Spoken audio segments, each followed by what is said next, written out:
criticism. Now, no theory is always perfect, and Keynesian theory is also subjected to criticism, क्योंकि कोई भी theory जो है वो टाइम के अकॉर्डिंग, उस टाइम फ्रेम के अंदर, उस सर्कमस्टेंसेस को देखते हुए दी जाती है, जो कि उस टाइम पे बहुत सही प्रूव हुई थी कीन्स की theory during those times of depression, great depression of 1929-30s.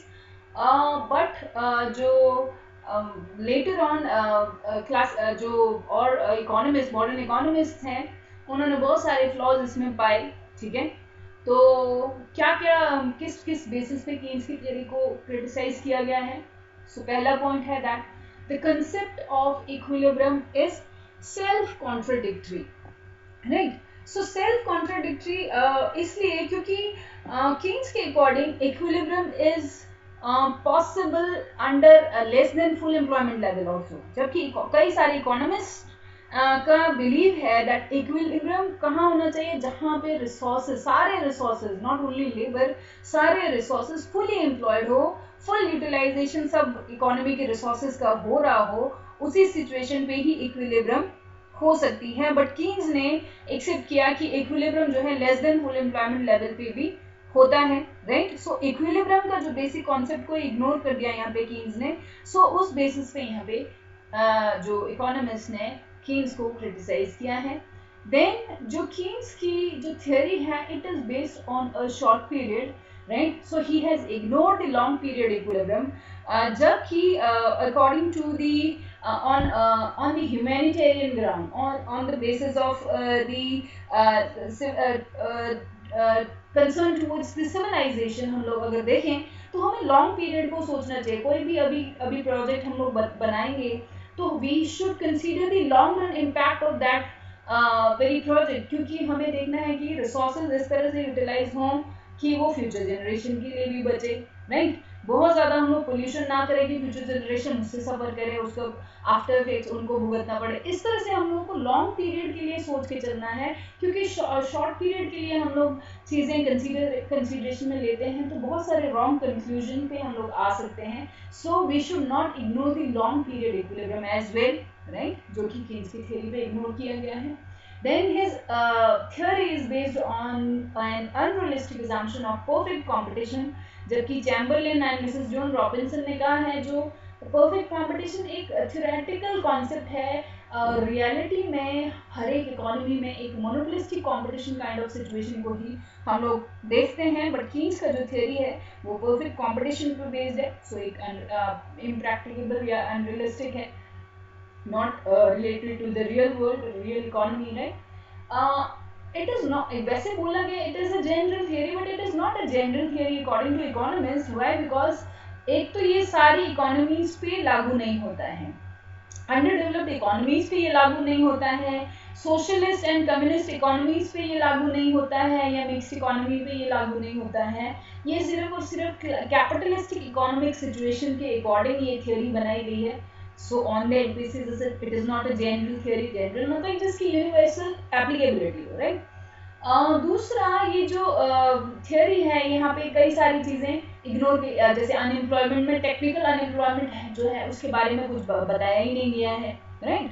सो हर एक चीज़ को यहाँ पे ऑब्जर्व नहीं किया गया है. सो on that basis economists have proved कि it is not a general theory, right? Then it is based again on an unrealistic assumption of closed economy, ठीक है? जबकि जो economies हैं in a modern world, all the economies have not in a globalized economy, every economy is related to or doing international trade with another country. और दूसरा जो international trade की वजह से भी कई सारे इम्पैक्ट उस इकोनॉमी पे रहते हैं. Suppose it is having a favourable balance of payment, that means उसका एक्सपोर्ट्स काफ़ी ज़्यादा है as compare to imports, right? So उससे क्या होगा, उसकी एम्प्लॉयमेंट ऑटोमेटिकली, निवेश वहाँ पे बढ़ेगा और एम्प्लॉयमेंट जनरेशन ऑटोमेटिकली अधिक होगी, है ना? बिना रेट ऑफ इंटरेस्ट को कम किए, बिना वेज को कम किए भी हम लोग बैलेंस ऑफ पेमेंट फेवरेबल होने से भी हम लोग क्या है, नया निवेश करके नए लोगों को जो अनएम्प्लॉयड लोगों को रोजगार प्रदान कर सकते हैं, if the country is having a favourable balance of payment. So उस इम्पैक्ट को तो इग्नोर ही कर दिया, क्योंकि इकोनॉमी को मान लिया एक क्लोज इकोनॉमी है जहाँ पे कोई इंटरनेशनल ट्रेड नहीं हो रहा है, right.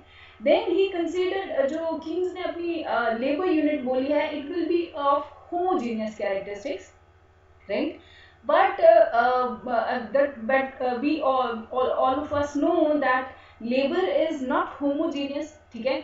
every labor has some unique feature of its own, जैसे कि वो स्ट्रेंथ वाइज कुछ और होगा, उसकी स्ट्रेंथ कुछ और होगी, है ना, उसकी मेंटल पावर जो है वो कुछ और होगी, right.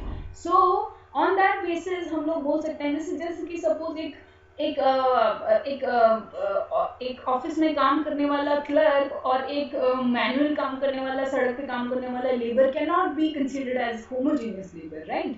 So on that basis Keynes का जो लेबर यूनिट है, it is not based on scientific terms, right.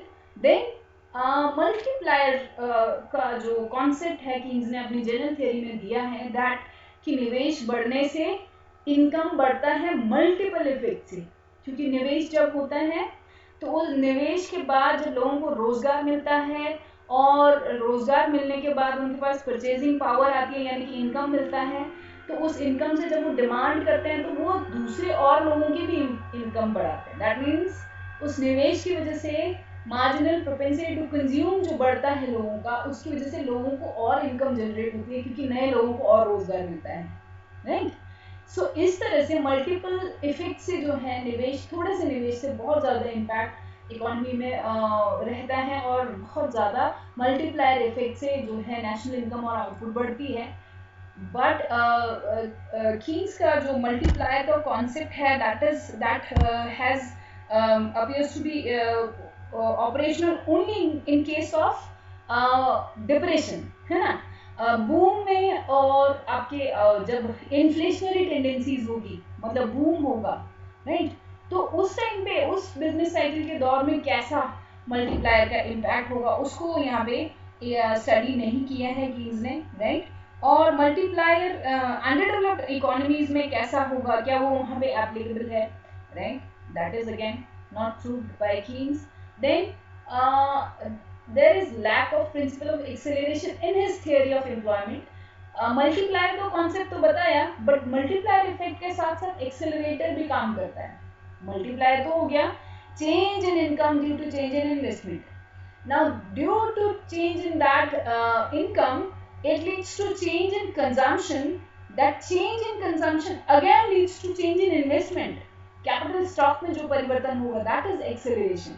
मतलब आय में परिवर्तन की वजह से कैपिटल स्टॉक में जो परिवर्तन होगा, that impact is known as acceleration.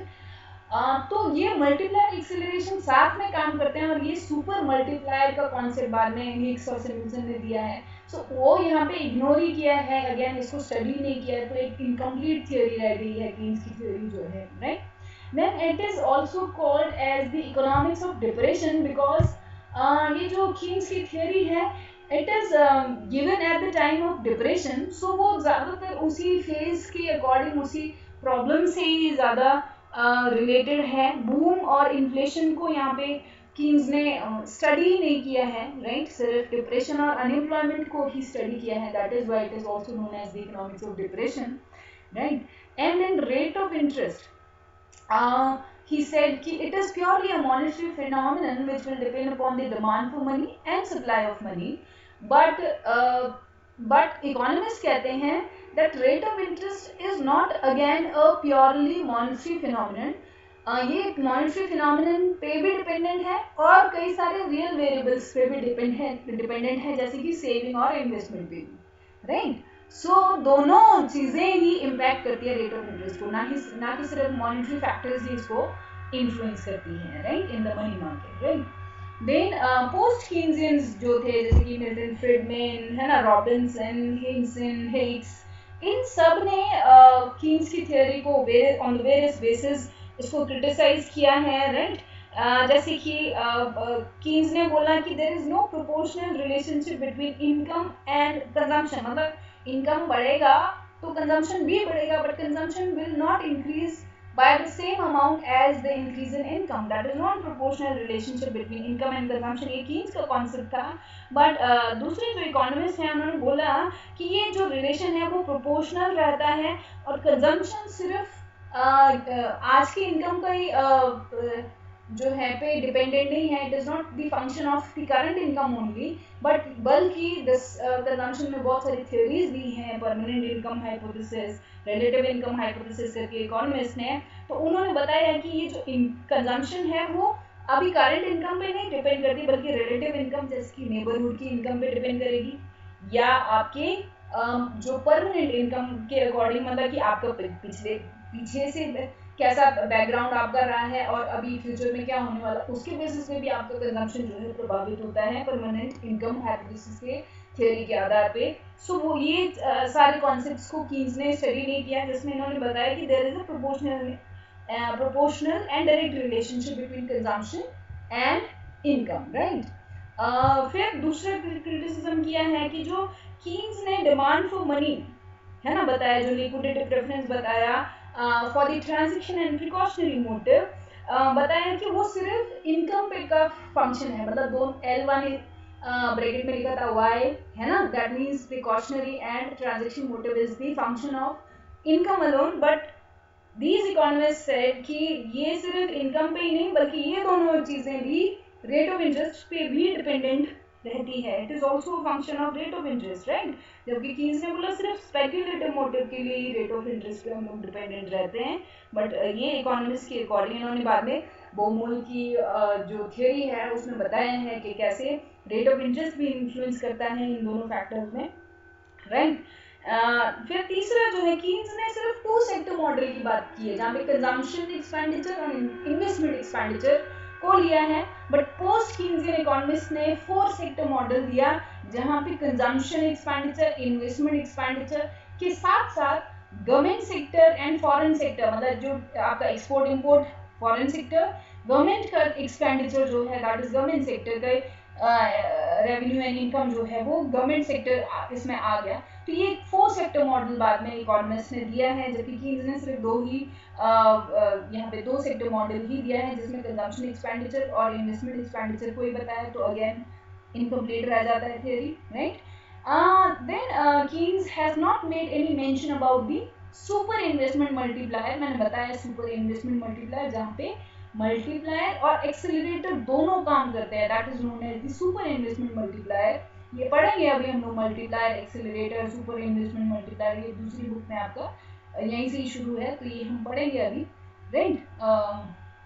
तो इन सब बेसिस पे कीन्स, पोस्ट कीन्सियंस ने भी कीन्स को क्रिटिसाइज किया है.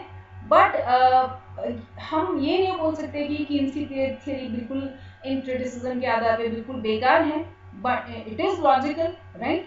And it was applicable during the time, those times, those circumstances जो वहाँ पे प्रिवेल कर रहे थे, उसके अकॉर्डिंग कीन्स ने अपनी थियरी बनाई थी. इसीलिए यहाँ पे रॉबर्ट लेक्समैन ने कहा है कि कीन्स अगर जिंदा होते तो वो भी अपनी थियरी और प्रिंसिपल्स को मॉडिफाई करना चाहते आज के ज़माने के हिसाब से, राइट? दैट मीन्स वो सर्कमस्टांसेस इन्फ्लुएंस करती है किसी भी थियोरी और लॉ. जब उस टाइम पे बनता है तो वो उस सर्कमस्टांसेस के अकॉर्डिंग बनाया जाता है, राइट? तो during over the period of time बहुत चीज़ें चेंज हो जाती है ग्रेजुअली, तो उसके अकॉर्डिंग थियोरी भी एप्लीकेबल हो जाती है, तो उसमें चेंजेस भी रिक्वायर्ड रहती हैं, राइट? बट कीन्स की theory is born in the macroeconomics, right? Macroeconomics को रिवाइव करने में कीन्स का बहुत बड़ा योगदान है after the publication of general theory, right? So हम ऐसे नहीं कर सकते कि कीन्स की थियरी बिल्कुल ही बेकार है,